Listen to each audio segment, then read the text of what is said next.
아멘. 7절까지 읽었습니다. 공관복음은 마태, 마가, 누가복음까지를 말하는데요. 같은 내용이 많이 반복되어 있습니다. 공관복음 보는 관점이 같다고 하는 것입니다. 그러니까 제자들이 예수님과 함께 이렇게 생활하시면서 본 그대로를 가감없이 기록된 것이기 때문에 마태복음에 있는 거 마가복음에 나오고 또 마가복음에 있는 거 누가복음에 나오고 자꾸 반복될 경우가 많습니다. 그렇기 때문에 여러분들이 말씀을 들으실 때도 내가 또 한 소리 또 하네 그러지 마시고 밥 먹고 또 먹잖아요. 네. 계속 그렇게 하는 겁니다. 예수님도 그렇게 가르치시고 또 성경도 그렇게 기록되었기 때문에 무슨 말씀을 하시든지 내게 저거 생명이 된다. 진리와 생명이요 내게 양식이 된다. 아멘으로 받으시면 버릴 것이 없는 줄 믿습니다. 그 10장 보시죠. 10장에 가면은 예수님이 이혼에 대해서 가르치시면서 결혼을 먼저 말씀하십니다. 10장 8절 보시죠. 그들이 한 몸이 될지니라 이러한즉 이제 둘이 아니요 한 몸이니 그러므로 하나님이 짝지어 주신 것을 사람이 나누지 못할지니라. 이미 창세기 2장 24절에서 아담과 하와를 주례하시고 하나님께서 말씀하신 것을 예수님이 인용해서 그렇게 말씀하십니다. 이것을 또 사도 바울이 에베소에서 인용해서 말씀합니다. 우리는 불완전한 한 사람인데 그 반쪽이 하나가 되는 것입니다. 이게 결혼입니다. 불완전한 반쪽이 하나로 이어져서 한 몸이 되는 이 결혼이죠. 둘이 하나가 되는 비법이 있는데 이것이 곧 결혼이라고 하는 것입니다. 하나님의 창조의 원리는 그래서 한 가정을 이루어서 아름답게 사는 것이죠. 여러분 이것이 하나님 기뻐하는 것인데 요즘 차별금지법의 동성애 옹호자들은 남자와 여자가 둘이 한 몸이 되는 것이 아니라 남자끼리도 여자끼리도 부부가 될 수 있다고 이렇게 주장하니까 그건 성경적이 아닙니다. 여러분 그거는 우리가 생명을 걸고 막아야 됩니다. 큰일 납니다. 그거는 만약 그렇게 된다면. 15절 보겠습니다. 누가 진실로 너에게 이르노니 누구든지 하나님의 나라를 어린아이와 같이 받들지 않는 자는 결단코 그곳에 들어가지 못하리라. 이 어린아이와 같은 마음으로 살아야지 진실한 단순한 깨끗한 마음으로 살아야지 위선적인 바리새인과 같이 거짓과 겉모술수를 써서는 안 된다고 하는 것입니다. 그리고 17절부터는 재물이 많은 유대 청년 그 관원이 물을 때에 재물을 다 팔아서 가난한 자들에게 나누어 주라고 하는 교훈을 하십니다. 예수께서 길에 나가실 한 사람이 달려와 꿇어 앉아 묻자오되 선한 선생님이여 내가 무엇을 하여야 영생을 얻으리까? 예수께서 이르시되 내가 어찌하여 나를 선하다 일컫느냐? 하나님 한 분 외에는 선한 이가 없느니라. 19절 같이 읽을게요. 내가 계명을 안 하니 살인하지 말라, 간음하지 말라, 도둑질하지 말라, 거짓 증언하지 말라, 속여 빼앗지 말라, 내 부모를 공경하라 하였느니라. 그가 여짜오되 선생님이여 이것은 내가 어려서부터 다 지켰나이다. 계명을 어려서부터 이미 다 지켰다는 거예요. 그러니까 예수께서 그를 보시고 사랑하사 이르시되 같이 읽겠습니다. 내게 아직도 한 가지 부족한 것이 있으니 가서 네게 있는 것을 다 팔아 가난한 자들에게 주라. 그리하면 하늘에서 보화가 네게 있으리라. 그리고 와서 나를 따르라 하시니. 지금 이 부자는, 이 청년은 계명은 다 지켰습니다. 그런데 아직도 의심나는 게 있어서 예수님 앞에 왔거든요. 예수님은 그럼 계명을 다 지켰으면은 네가 가지고 있는 재물, 너의 소유를 다 팔아서 가난한 자들에게 나누어 주어라, 이렇게 말씀하셨어요. 그랬더니 이 청년은, 유대인 관원은 재물이 많은 고로, 22절 같이 또 한번 읽어요.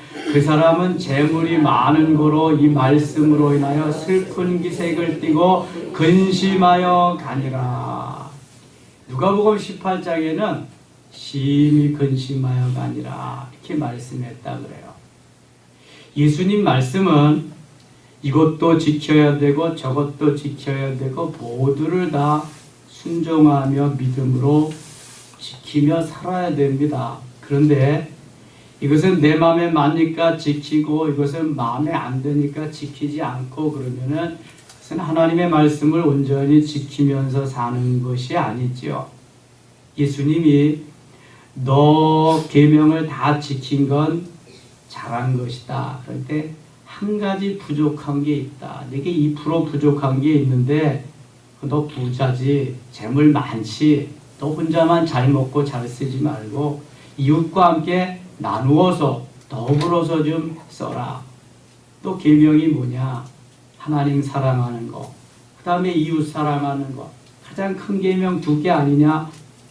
그거 합하면 사랑하는 건데 너 이제 그렇게 하면 하나님 나라에 들어갈 수 있어.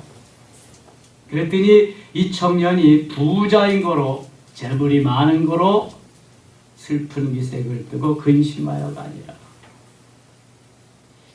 안토니오라고 하는 사람은 너무 부자였는데 이 말씀을 듣고 가슴에 와서 닿았습니다. 감동이 되었습니다. 결단하게 됩니다. 그래, 내가 가난한 자들에게 다 팔아주자. 그래서 다 팔아 나누어 주고 자기는 수도원에 들어갔습니다. 성 안토니오가 됐습니다. 어떤 사람은 예수님한테 말씀을 듣고 그것 때문에 고민해서 그냥 돌아가 버리고 영생을 얻을 길을 잃어버리고, 어떤 사람은 그대로 순종하면서 성 안토니오가 되었다. 이것은 우리에게 우리의 관심이 어디에 있다고 하는 것을 말씀하냐 하면은 어디에 있다는 걸 말씀하는 거예요? 재물에 있다는 걸 말씀하는 거예요. 물질에 있다는 걸 말씀하는 거예요. 예수님보다 물질을 더 사랑한다는 걸 말씀하는 거예요. 여러분, 예수님을 진정 더 사랑한다면 예수님 말씀에 전적으로 순종해야 되고요. 예수님 말씀하시면 아멘하고 응답할 수 있어야 됩니다. 우리는 대부분 요것은 가능한데요, 이것은 안 돼요. 요것까지는 되는데요, 요것은 안 돼요. 우리의 믿음이 그렇단 말이죠. 근데 주님은 모두 다 내가 주었으니 내가 요구하면 모두 다 나에게 가져올 수 있어야 된다는 것입니다. 이것이 제자요, 이것이 하나님의 자녀의 삶이라는 것입니다.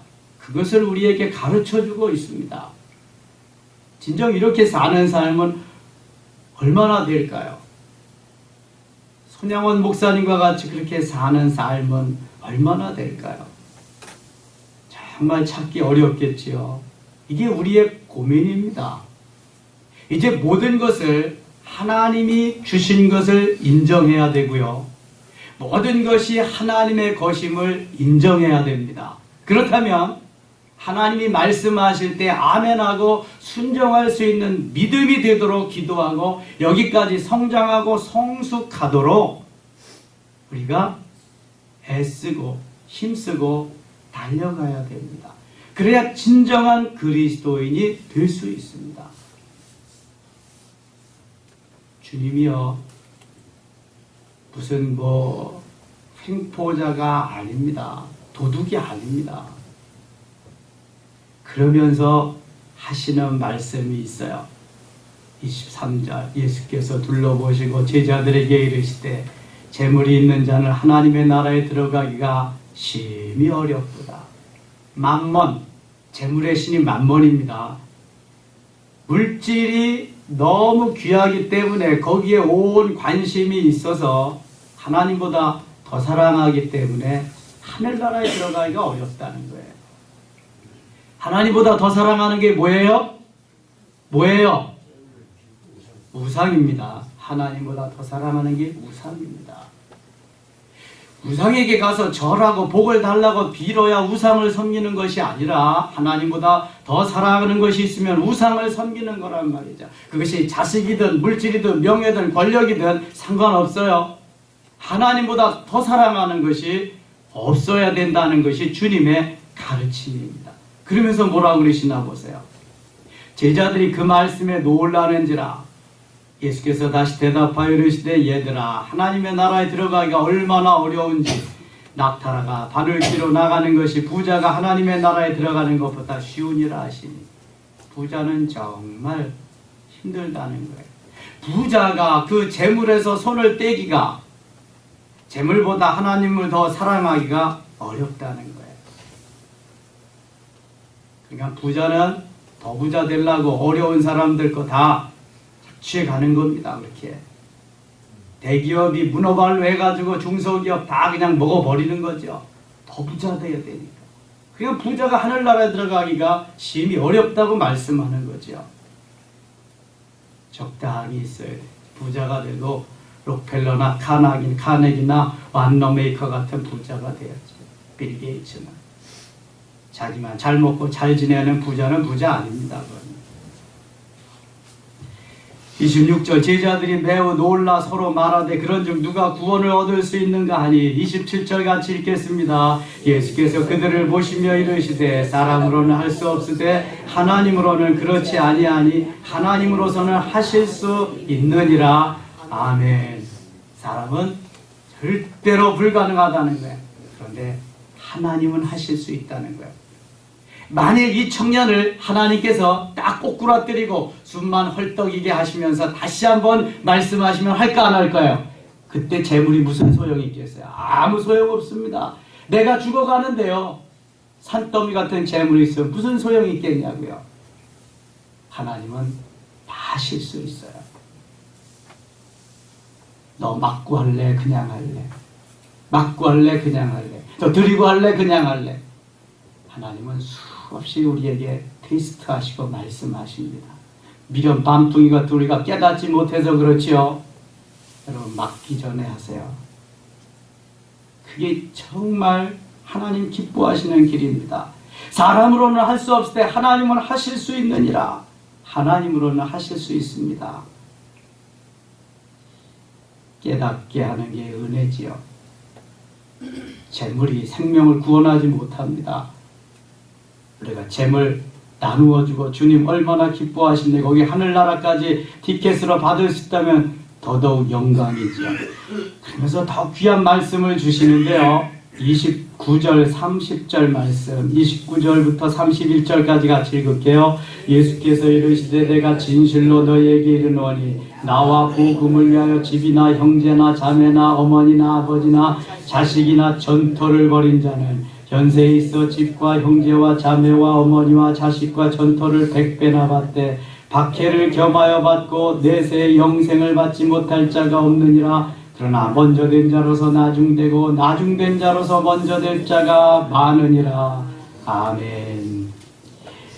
주님이 그렇게 고민하고 있으니까요 말씀하시는 거예요. 나와 복음을 위해서 집이나 형제나 자매나 어머니나 아버지나 자식이나 전토를 벌인 자는 예수님 이렇게 무지막지한 자 아니시거든요. 만일 그렇게 벌이는 자는 현세에 있어 집과 형제와 자매와 어머니와 자식과 전토를 100배나 받되 주님이 받으시면은요 그냥 냉큼 삼켜버리시고 끝나는 분이 아니라는 걸 말씀하는 거예요. 주님은 우리를 오늘도 테스트해 보시고 달아보시고 쓸만하냐 줄만하냐 받을만하냐 그거 해보시고는 엄청나게 주십니다. 몇 배를 주신다고요? 100배를 주신다고요. 100배. 근데 박해를 겸하여 받건 무슨 말이에요? 그렇게 하면은요, 사람들이 가만히 있을까? 병신 같은 남자가 저가 혼자 다 모아놓고 근데 하나님 앞에 가서 다 드려? 사람들한테 다 나눠줘? 이거 정신 나갔네. 뭐 여러 가지 야유와 핍박과 뭔가까지 다 사단이 가만두지 않지요. 공격이 오는 겁니다. 박해를 받습니다. 그러나 내세 영생을 받지 못할 자가 하나도 없느니라. 먼저 된 자가 나중되고 나중된 자가 먼저 된다. 먼저 믿었다고 이렇게 믿음 있이 하는 사람이 아니라 그러는 사람도 있지만 나중된 사람이 더 멋있게 아름답게 그렇게 행할 수도 있다는 것을 가르쳐 주십니다. 여러분, 우리가 인정해야 될 것이 있습니다. 내 소유, 재물, 지혜, 지식, 자녀, 내 생명 모두가 아버지의 것이라는 것, 하나님의 것이라는 것.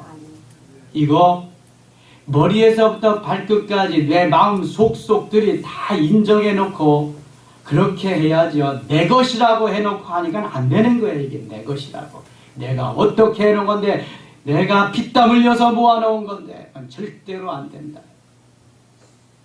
절대로 안 돼도요, 자식들이 그거 가지고 쌈박질하는 거 아시죠? 나는 절대로 안 돼. 내 자식들 물려줘야 돼. 근데 자식들은 그거 가지고 자기 거라고 조금 더 갖겠다고 난립니다. 기도하시면서 유산을 어떻게 해야 될 것인지 잘 곰곰이 생각해 보시면서 결정하십시오. 그건 하나님 말씀이시니까. 또 넘어가겠습니다. 죽음과 부활을 예고하십니다. 36절 이르시되 너희에게 무엇을 하여 주기를 원하느냐 여짜오되 주의 영광 중에서 우리를 하나는 주의 우편에 하나는 좌편에 앉게 하여 주옵소서. 여기에는 야고보와 요한이 예수님 앞에 나와가지고 예수님께 간구하는 내용입니다. 그러니까 예수님 왕 되시면 우리는 좌우편에 앉기를 원합니다. 한 자리씩 해먹기를 원합니다. 우리가 주님을 따른 목적은 바로 이것입니다. 아주 속내를 다 드러내 보였습니다. 정치인들도 그렇죠. 자기의 보스를 따르는 것은 보스가 한 자리, 최고의 자리에 올랐을 때 나는 좌우에 앉겠다고 하는 그러한 야망이 있어서 따르는 것이죠. 그럼 야고보와 요한이 그렇습니다. 예수님 말씀하십니다. 38절에 예수께서 이르시되 너희는 너희가 구하는 것을 알지 못하는도다. 내가 마시는 잔을 너희가 마실 수 있으며 내가 받는 세례를 너희가 받을 수 있느냐? 그랬더니 뭐라고 대답하여? 39절 같이 읽겠습니다. 그들이 말하되 할 수 있나이다. 예수께서 이르시되 너희는 내가 마시는 잔을 마시며 내가 받는 세례를 받으려니와. 40절 내 좌우편에 앉는 것은 내가 줄 것이 아니라 누구를 위하여 준비되었든지 그들이 얻을 것이니라. 아멘. 황당한 요구를 하니까 예수님이 너희들 내가 마시는 잔을 마실 수 있느냐? 뭐 잔을 마신다니까 무슨 뭐 주스잔이나 커피잔이나 뭐 마실 수 있습니다. 그랬단 말이죠. 예수님이 말씀하시는 잔은 무슨 잔이에요? 고난의 잔, 십자가의 잔입니다. 너희들이 함께 나와 함께 고난에 동참할 수 있느냐? 그걸 물은 건데 이들은 지금 영적인 것은 전혀 보이지 않습니다. 육신적인 것만. 그래서 받을 수 있습니다. 그랬더니 예수님이 너희는 내가 마시는 잔을 마시며 내가 받는 세례를 받으려니와. 내가 말한 거 너희들이 받을 거야. 그래서 야고보는 사도행전 12장에서 사도 중에 최초로 순교하게 되지요. 고난의 잔을 받게 됩니다. 십자가의 잔. 요한도 남모섬에 유배되어서 오래도록 거기에서 고생하고 후에 순교하게 됩니다. 둘이 다 고난의 잔, 십자가의 잔을 마십니다. 그러나 내가 너희에게 줄 거 내가 결정하는 것이 아니라 누가 받을든지 하늘에 계신 하나님께서 정하실 것이야. 그것은 너희들이 이제 지금 뭐 이렇다 저렇다 너희들이 결정할 일이 아니고 내가 할 일도 아니다. 그래서 40절에는 내 좌우편에 앉는 것은 내가 줄 것이 아니라 누구를 위하여 준비되었든지 그들이 얻을 것이니라. 할렐루야. 아멘. 마지막 날 주님 앞에 가서 큰 상급 받으실 수 있는 모두 되시기를 바랍니다. 어제 신성정 목사님 간증 들으니까 누가 제일 큰 상급 받는데요? 전도 많이 한 사람. 순교할 수 있으면 순교의 자리까지 가면 최고지만 하나님 순교의 기회 주시지 않는다면 전도 많이 해야 됩니다. 전도 많이 해야 돼요. 그게 가장 큰 상급이라고 했어요. 45절 같이 읽겠습니다. 인자가 온 것은 섬김을 받으려 함이 아니라 도리어 섬기려 하고 자기 목숨을 많은 사람의 대성물로 주려 함이니라. 아멘. 마태복음 20장 28절에도 글자 한자 틀리지 않고 동일한 말씀이 나옵니다. 섬기러 오신 예수님. 우리 섬김의 교회 성구입니다. 제가 이 말씀 가지고 1년 이상 기도하면서 우리 교회 이름 지었습니다. 섬김의 교회. 정말 섬김의 교회가 돼야 될 텐데 기도 많이 해주시기 바랍니다. 거짓 바디메오 거짓 낳는 장면이 그 위에 나옵니다. 내가 너에게 뭐 해주기를 원하느냐? 낳기를 원합니다. 그랬더니 보기를 원합니다. 네 믿음이 너를 구원하였느니라 하면서 바디메오의 눈을 치료해 주십니다. 11장 넘어가겠습니다. 11장에서부터 순환의 한 주간이 시작됩니다. 예수님 부활 전 40일이 사순절인데요. 부활 전 7주 동안입니다. 해마다 있습니다. 그런데 그 7주 중에서 맨 마지막 한 주간이 순환의 한 주간, 고난의 한 주간입니다. 고난의 한 주간은 주일, 종려주일부터 시작됩니다. 어린 나귀 새끼를 타고 예루살렘의 만왕의 왕으로 입성하시면서부터 순환의 한 주간이 시작됩니다. 제자들에게 가서 아무도 타보지 않은 나귀 새끼를 끌고 오라고 말씀합니다. 3절 보겠습니다. 만일 누가 너희에게 왜 이렇게 하느냐 묻거든 주가 쓰시겠다 하라. 그리하면 즉시리로 보내리라 하시니.